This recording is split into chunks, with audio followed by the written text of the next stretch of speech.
The silence experiment. The records of the Orvex Union conceal countless shadowy experiments, but one project remains a whispered enigma: the silence experiment. In 1952, in a hidden facility buried beneath the tundras of Zorvan, researchers were tasked with testing the limits of isolation. 5 prisoners, faceless dissenters, and suspected spies were promised freedom if they endured 30 days in a soundproof, lightless chamber. The chamber was barren: 5 cots, a metal table, and a meal slot in the wall. Cameras monitored every corner, but no sound entered or left. The door sealed them away, a barrier between the subjects and the outside world. Their only stimuli were themselves. Days 1 through 7. The first week passed with uneasy camaraderie.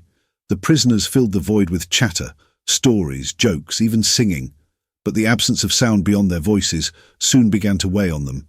By day 5, arguments erupted over trivial matters. The relentless quiet magnified every sound, every movement, feeding paranoia.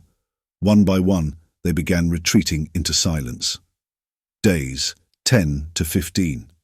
By day 10, 3 of the prisoners had stopped speaking entirely. They lay on their cots or sat in corners, staring blankly at the walls. The remaining 2 whispered to each other, their voices hushed, as though afraid of being overheard. On day 12, one subject broke the silence. "It's here," he whispered, grinning at the camera. "It's always been here." The researchers dismissed it as a delusion. Days 16 to 20. Violence erupted on day 16. The largest prisoner attacked another, slamming his head into the wall until blood smeared the padding. The others watched in eerie stillness, their faces devoid of emotion. The victim was dragged to a corner, his body ignored, as the remaining 4 resumed their silence. By day 20, the survivors ceased eating. They stared into the cameras, their lips moving soundlessly.